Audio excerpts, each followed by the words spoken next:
2026 সালের গণভোটকে ঘিরে দেশ জুড়ে যে আশাবাদ, উৎকণ্ঠা ও আলোচনার ঢেউ তৈরি হয়েছে তা বাংলাদেশের রাজনৈতিক ইতিহাসের বিরল ঘটনা।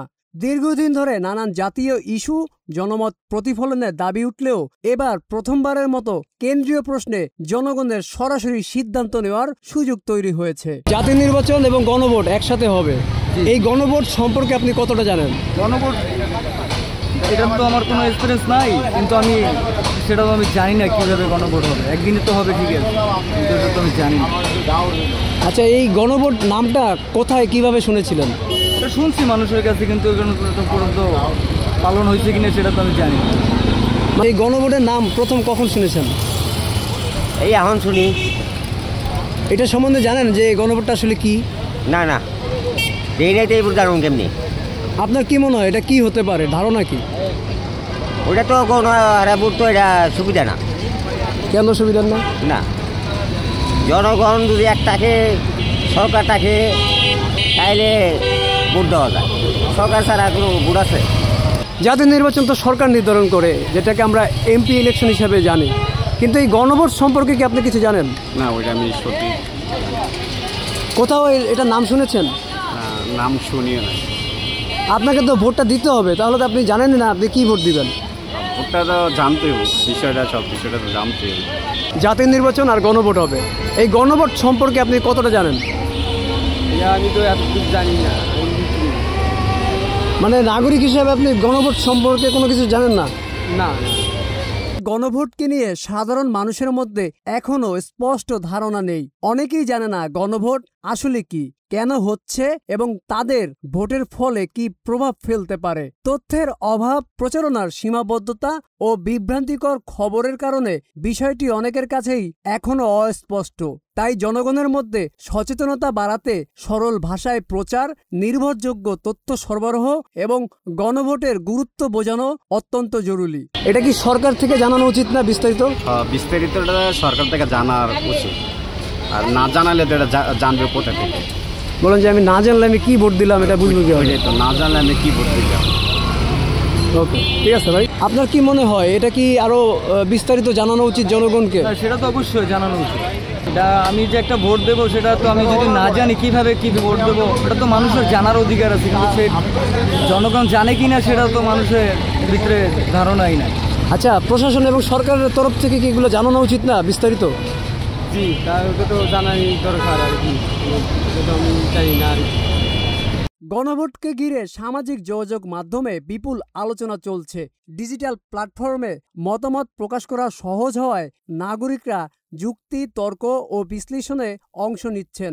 এতে রাজনৈতিক সচেতনতা যেমন বাড়ছে, তেমনি বিভ্রান্তিকর তথ্য ছড়ানোর সম্ভাবনাও রয়েছে, যা মোকাবিলায় তথ্য যাচাই ও দায়িত্বশীল প্রচারণা অত্যন্ত জরুরি। গণভোট হচ্ছে জুলাই সাপেক্ষে, কারণ জুলাই যে একটা হচ্ছে স্বৈরাচারের পতন হয়েছে, একটা স্বৈরাচার ছিল, স্বৈরশাসকের পতন, তো সেই হিসেবে গণভোট হচ্ছে একটা সাক্ষ্য দেওয়া। এই জাতি জানবে যে এই গণভোটের মাধ্যমে যে জুলাইয়ে যে একটা স্বৈরাচার পতনের সাক্ষ্যর মাধ্যমে হচ্ছে জুলাই সনদ, একটা আইনি ভিত্তিতে জুলাই সনদ দেওয়ার নাম হচ্ছে গণভোট। তো গণভোটের সাথে জাতীয় নির্বাচন পসিবল। আমি মনে করি যে নির্বাচনের আগে অবশ্যই গণভোট দরকার। এই যে আমরা গণভোট নামটা শুনছি, এই গণভোট সম্পর্কে আপনার ধারণাটা কি আছে, আপনি কতটা জানেন? গণভোট সম্পর্কে বলতে গেলে আসলে গণভোট তো আমাদের দেশে প্রয়োজনই, কারণ বাংলাদেশের প্রয়োজনে যখন আপনার কোনো ক্রাইসিস মোমেন্ট চলে, তখন আপামর জনতা, যেখানে জনসাধারণ সবাই যেন মিলেমিশে যেন ভোট এবং কি ওনাদের সিদ্ধান্ত জানাতে পারে, সেটাকে আমি গণভোট হিসেবে বলি। আর গণভোট কেন প্রয়োজন সেটা যদি আপনি দেখেন, বাংলাদেশের প্রেক্ষাপটে কিন্তু আপনার 1977 সালে গণভোট একবার হয়েছে। যখন গণভোট হয়েছিল জিয়াউর রহমান, সেটা কিন্তু আপনার নির্বাচনে 1 মাস আগেও গণভোট হয়েছে। গণভোটে কি আছে? জুলাই সনদটা আছে। জুলাই সনদ যেন গণভোটে যে হাঁটা হবে, হাঁটা হচ্ছে জুলাই সনদ যেন হয়, জুলাই সনদ বাস্তবায়ন যেন হয়, দ্বিকক্ষ বিশিষ্ট যেন বাস্তবায়ন হয়। তারপরে আপনার মনে করেন দ্বিকক্ষ বিশিষ্ট হইলে তো আপনার মনে করেন স্বৈরাচার হইতে পারবে না, তারপর একনায়কতন্ত্র চালু করতে পারবে না। আমি একজন নাগরিক, আমার কিন্তু একটা মৌলিক অধিকার আছে, আমার একটা মত প্রকাশের অধিকার আছে। তো সব মানুষ দেখছে যে বিগত 17 বছর কিভাবে এই রাষ্ট্র পরিচালনা হয়েছে, কিভাবে নির্বাচনগুলো হয়েছে। তো সবার মধ্যেই একটা কিন্তু ক্ষোভ ছিল তো এই যে সংসদ সদস্য নেই, তারপর এখন জনগণের মতের ধারায় এইটা নির্ধারণ করা গুরুত্বপূর্ণ। কারণ জনগণ কি চায়, মূলত কি রাষ্ট্রের সেবা দেওয়া হচ্ছে নেতাদের কাজ, যারা আগামী দিনে নেতৃত্ব দেবে বা এখন নেতৃত্ব দিচ্ছে। এই জনগণের সেবার জন্য নেতা তৈরি। নেতা তো হচ্ছে কোনো শোষক না, মানে শাসন করবে এমন না, তারা আমাদের সেবা প্রদান করবে, আমাদের ভালো কিছু চাইবে, এটাই তো, এর বাইরে কিছু না। তো জনগণের মত প্রকাশ, এটা একটা মত প্রকাশের ধারা এই নির্বাচন আমি মনে করি, আর এটা অত্যন্ত গুরুত্বপূর্ণ। গণভোট হইলে আপনার মনে করেন এই দ্বিকক্ষ বিশিষ্ট হবে 100 আসনে, তো সেখানে বিরোধী দলও থাকবে। তো আপনি যদি কোনো সুযোগ সুবিধা দিতে চান ভারতকে, তখন সেখানে কি হবে, আপনার দ্বিকক্ষ বিশিষ্ট উচ্চকক্ষ আসন সেটা ভেটো দেবে, তো সেটার কখনো ফলপ্রসূ হবে না। সো আপনি লুকোচুরিভাবে যে ভারতকে যে সুবিধা দিবেন কিংবা কোনো ট্রানজিট বা এনি সুবিধা যে দিবেন সেটার সম্ভব হবে না গণভোটের কারণে। সো আমি মনে করি গণভোট দরকার। এবার আসেন গণভোট যে নির্বাচনের তারিখে হইতেছে, এই জিনিসটাও খুবই এটা আসলে ভালো লক্ষণ না। কারণ গণভোট কখনোই আছে না নির্বাচনের দিন হতে পারে না। কারণ আপনি গণভোট হবে সুষ্ঠুভাবে আলাদাভাবে, যে 4টা ব্যাপার আছে গণভোটে উল্লেখ করা হয়েছে, সেগুলো যেন জনগণ যেন বুঝতে পারে, বুঝা যেন হা ভোট কিংবা না ভোট দিতে পারে।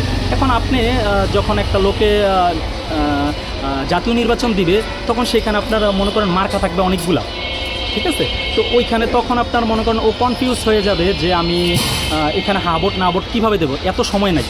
গণভোটের ফলাফল যাই হোক, এটি জাতীয় রাজনীতিতে এক দীর্ঘমেয়াদী প্রভাব ফেলবে।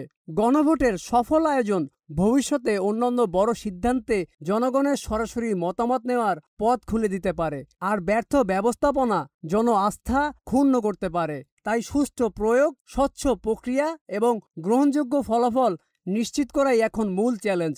সর্বোপরি 2026 সালের গণভোট শুধু একটি ভোট নয়, এটি বাংলাদেশের গণতন্ত্রের অগ্রযাত্রার অংশগ্রহণমূলক রাজনীতির নতুন পরীক্ষা। যেটা জাতীয় নির্বাচন ওটাতে সরকার নির্ধারণ করে, আর গণভোট হচ্ছে সরকারের অবর্তমানে জনগণের রায়ে কোনো একটা আইন প্রণয়ন করে। এই বিষয়টা কি আপনি জানেন? না, এই বিষয়ে আমরা জানি না। আমার ভোট আমি কাকে দেবো সেটা তো আমার সিদ্ধান্ত হবে, কিন্তু গণভোট আর আপনার জাতীয় ভোট তো একদিনই হবে। তো এটা মানুষ জানে কিভাবে না জানে, এটা তো আমরা তো জানি না কিভাবে কি করবো, কিন্তু এটা জানার বাংলাদেশের মানুষের প্রত্যেকের নাগরিকতার জানার অধিকার আছে। আমার আমি ভোটার, ঠিক আছে, আমার ভোটার, আমি কাকে ভোট দেবো না দেবো সেটা তো আমার বিস্তার নেই। দর্শক, সবাইকে ভয়েস অফ পিপলের সাথে থাকার জন্য ধন্যবাদ। আপনাদের সাথে আবার দেখা হবে নতুন কোনো পর্বে। ততদিন পর্যন্ত সকলে সুস্থ থাকুন এবং ভালো থাকুন সেই কামনা করে আজকের পর্ব এখানেই শেষ করছি। আজ বিদায়। ভয়েস অফ পিপল দেখতে চোখ রাখুন প্রতি শুক্রবার রাত 8টায়।